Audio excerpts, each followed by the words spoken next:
Just the other day, in a $10,000 buy-in poker tournament at the final table, Dale Negreanu, real kid poker, one of the absolute best poker players in the world, bet all of his chips against me on the river, except for one big blind. Notice here, he bet 415,000 out of his 465,000 chip stack with just jack high. Spoiler alert, I called, it worked out. But since then, about 573 of you have posted in the comments section below on YouTube or messaged me on Twitter or sent me an email saying, why in the world did Negreanu leave one big blind behind? What is he doing?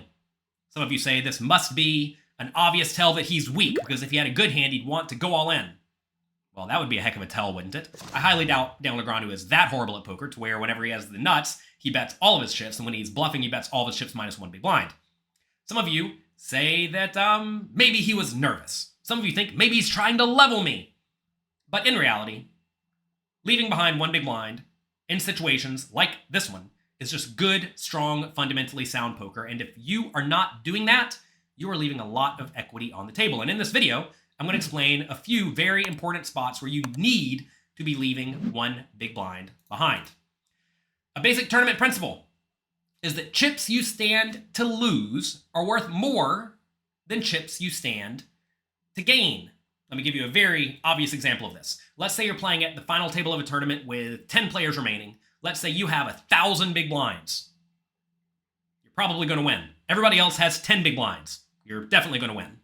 In this scenario, if you go from 1,000 big blinds to 1,010 big blinds, say you bust someone, your equity in the tournament does not go up much at all, because you're still basically going to take first place every time, right? You're almost never going to lose this scenario.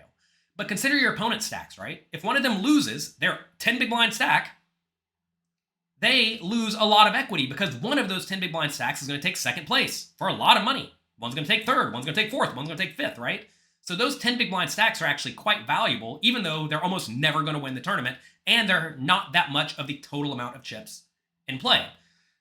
So this concept of chips you stand to lose being worth more than chips you stand to gain matters more and more and more as your stack becomes very short and very large on the other end, right? The chips you stand to gain then are actually not worth all that much. Usually, you're not in a scenario where you have 1,000 big blinds, but very often you may be in a spot where there are other short stacks at the final table, and it's very, very valuable to potentially outlast them. So you're going to find that on or near a payout jump in a tournament, you really do not want to go broke. And that becomes even more true as there are more and more shallow stacks, or more and more big stacks who are just getting in there and battling hard, because sometimes one of them will go broke and you'll get a free payout jump.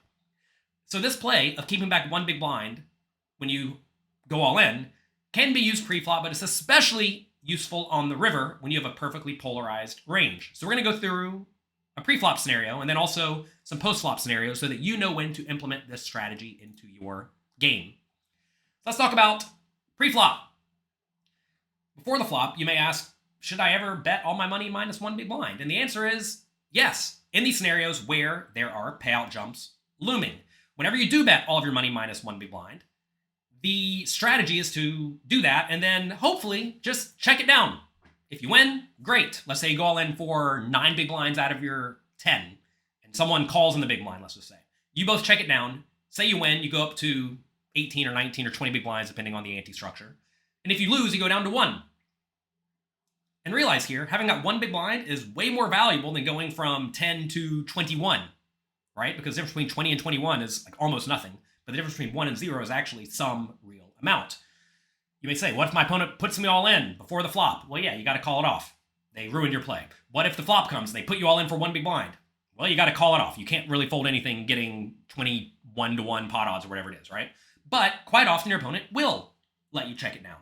And this play is actually especially strong on a multi-table bubble. A situation that comes up very often is, say you're playing a giant field tournament that has 3,000 players. And let's say you're down, well, let's say 450 get in the money. And let's say you are now down to 54 players and 53 players get a little bit more money because there's a payout jump. This is a spot where you definitely want to leave yourself one big blind behind if you do go all in, because quite often you'll be able to hang out for another 3, 4, 5 hands before you are forced to go all in. Sometimes you'll win that, of course. And then sometimes you'll get a payout jump for free. And you got to realize with one big blind, you're probably not going to win the tournament, but you very often can secure an extra buy-in or 2 or 3 or 5, depending on the payout structure. So this is very, very valuable. I actually had a spot where this happened to me at the beginning of this year. It was at the final table, well, almost the final table, of the $10,000 buy-in PokerStars Caribbean Adventure, where we were down to, may have the details slightly wrong, we were down to what I think was 12 players, and 11 players would get the payout jumps. We were playing at 2 tables, 6-handed. There was a spot where someone raised to 2 big blinds. I went all in with, I don't remember what I had, ace, queen, or pocket tens, one of the two. It's funny how I don't remember these hands because in reality, they don't really matter that much. But opponent raised, I went all in -1 big blind. The opponent said call and then jammed all his money in. But I recognized that first off, he said call, so we're not all in. But also, we both had the same amount of chips. He actually had like 1 big blind more than me. But very importantly, at the other table, there was someone who had almost no chips, like 6 big blinds or something. And so I made it very clear to the opponent within the rules of the game, we need to sit here and play this hand very slowly, check it down, and then one of us is going to have no chips, and one of us is going to have some chips, but we both really want to get the payout jump, right? Because there was a $20,000 payout jump or something like that. And it turns out, while we were sitting there checking it down, the player at the other table busted. And I ended up beating my opponent in the hand. I won the flip.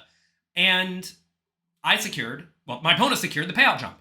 He got a free $20,000 because we did not go all in pre-flop, run out the cards, be done with the hand, and then that player at the other table would have busted after us. So by making the non-all-in play, my opponent and I locked up, in this scenario, $20,000 for one of the two of us. It happened to be my opponent, which is great, but could have easily been me, right? So this scenario does come up quite often, and the play is to just check it down. And, if you lose, you're down to 1 big blind and you hang out and then you try to spin it up. And sometimes you actually will spin it up. Post-flop, this scenario comes up a lot because very often when you take an aggressive betting line, you're going to want to be betting the river very big with some very strong hands and then some bluffs that usually cannot win at the river. So a good play, instead of betting all of your money, is to bet all of your money -1 big blind, because a humongous bet is a humongous bet even if it's for all your money or all your money -1 big blind. Now, this does presume that your bluffs actually lose. Do not get rebluffed in this spot. I've actually seen someone get rebluffed one time in this scenario in a high roller tournament. It was these 2 battling European young kids, and they were just blasting it. And it turns out one of them bet on the river all of his money -1 big blind, and the other one instantly shoved all in. The other guy folded, jack high. His opponent said, "Ha, gotcha," and turned over 10 high. So don't let that happen. And for that reason, I usually only recommend this play whenever you actually are perfectly polarized or your opponent's not insane, right? The neat thing about this play is if you are playing somewhat balanced, then you have all the premium hands in your range. So you don't really care if you end up losing with the bluffs. But obviously, don't get rebluffed in the scenario, right? You really, really, really, really, really don't want to get rebluffed. I'm going to show you an example of this spot. This is just a standard hypothetical GTO hand with no payout implications. But let's presume we're in this spot where we are playing in the big blind versus a low jack raise 40 big blinds deep. Okay, so the low jack raises, we call in the big blind. Flop comes jack 10-3. We check, they bet 25% pot, we call. Turn to 7, it goes check, check. All right, there's 8.9 big blinds in the pot. We have 36 big blinds behind in our stack. This is a spot where most people do not use all-in bet sizes, but it turns out you actually should be using an all-in bet size quite often in this situation. On a 2 of clubs river, a total brick, you actually do want to have some humongous all-in bets with 16% of your range. That may sound insane, but it is a good play because you have lots of 9-8s, and your opponent does not. It turns out you also have lots of queen highs that block the 9-8. Notice we have, in this scenario, Queen 9 and Queen 8. These are hands that really, really, really want to load the money in because they are essentially never good against the opponent's range. And 9-8 wants to load the money in because it's a super duper nuts. So with these types of hands in this region, ripping it all in is actually quite a strong play.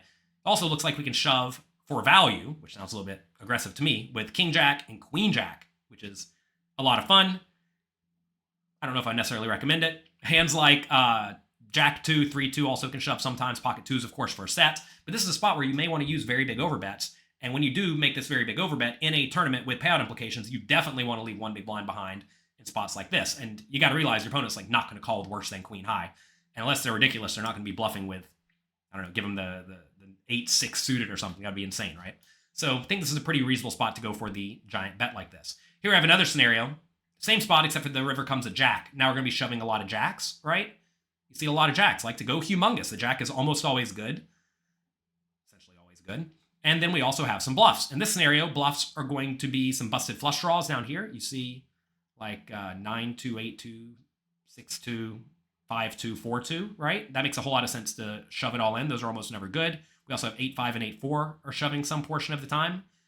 So this is a pretty good spot to rip it in with those hands as well. We also still have Queen 9 and Queen 8 a large chunk of the time because those hands block the straight and they also block the opponent's jack, Queen Jack and Queen 9, Queen 8, whatever. That's going to automatically call. So this is a spot where you do want to have some very, very big bets because you have a lot of nuts in your range and your opponent does not.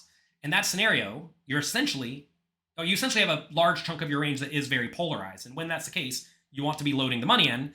But in a tournament, you want to be loading all your money in, minus one big blind, both with the nuts and with the bluffs, because that one big blind is quite relevant. Going back to this Dale Negreanu hand, let's take a look at the stacks at this final table. Here's Chino Reem, he has a lot of chips. Here's me, I have a lot of chips. And Chris Brewer, we all have a lot of chips. But two poker coaching coaches sitting here, Brock Wilson and Justin Saliba, both have only 12 and 16 big blinds. So when Negreanu leads himself one big blind after I do call with the 10-9 and win a nice pot, he gets to hang out for a little bit. Notice he's on the button, right? So he's going to get to play the cutoff, hijack, and low jack before he has to put his money in. And it turns out that's a decent amount of time. Sometimes one of these shorter stacks is going to end up going broke. Also, sometimes I'm going to get kings and Chris Brewer's going to get aces and he's going to stack me, right? And Negreanu gets a free payout jump. And when you are playing six-handed at a final table, the payout jumps are very substantial. And what actually happened in this is that Negreanu did get a double up. It's actually not even a double up. He ended up 5xing up. What happened is, if I recall, I raised with, I don't know, ace 2 or something. Someone re-raised with ace 5. He woke up with pocket sevens. I folded my ace 2. His sevens beat the ace 5, I think. Again, I could be getting the details wrong. All these details don't really matter. He 5x'd up. Now he has 5 big blinds. Brock and Justin blinded down a little bit to like 10 big blinds. Now he's one double up away from having the same amount as the other short stacks. And he's, kind of right back in it. And he ended up busting. But this is a spot where his play, some portion of the time of leaving one big blind behind, is going to result in him getting a payout jump or spinning it up. It happens.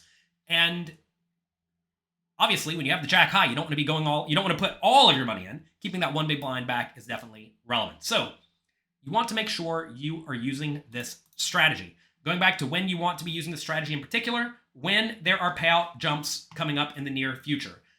It's very, very important. Also, you want to make sure that that one big blind stack actually does have some value. Sometimes it won't. Like, let's say everyone at the final table has 60 big blinds. If you're down to 1, yeah, you might spin it up, but it's worth less than if everybody has 12, right? And also, you want to make sure that whenever you are doing this on the river, that you are actually pretty close to perfectly polarized, and some of your opponents, well, you want to make sure your opponent's not insane to where they may decide to rebluff you. That would be a disaster. So anyway, those are the main times you want to be doing this. You definitely want to implement it into your strategy. Understand that chips you stand to lose are worth more than chips you stand to gain in a tournament.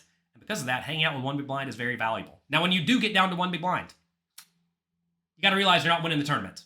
Your goal is often to not try to aggressively spin it up. A lot of people, when they get down to one big blind, think, all right, I'm going to try to get it in the next hand and the next hand and the next hand and 10 times my stack. But no. You're just going to hang out, and hopefully someone in the field is going to go broke, and you're going to collect the payout jump. That's your added equity here the vast majority of the time. Now, that's not to say you should go around folding reasonable hands, right? Like Negreanu had re-raised before when he put it in with sevens, obviously. And, sometimes you win, sometimes you're going to lose. But it's a spot where I think some people just take that one big blind and throw it right in the trash. And that's not what you want to do. You want to make sure that you do have good, strong discipline and you play great poker with your one big blind, which actually is possible. Yeah, you're going to have to win a bunch of hands, but to some extent get to pick the hands that you play. And sometimes you'll spin it up or collect a payout jump. So that's it for today. Hope you enjoyed today's video. If you did, do me a favor. Click the like and subscribe button below. I appreciate that. Also, if there's any spots where you think that maybe I missed, is there another scenario where you should put in one big blind? Or save one big blind? Is there a one big blind saving success story that you have where you saved one big blind and it actually worked out? Write in the comment section below. I love reading your comments, and I appreciate each and every one of you being here. Good luck in your games. Have fun. And when you get down to one big blind, I hope you run like the sun and spin it up.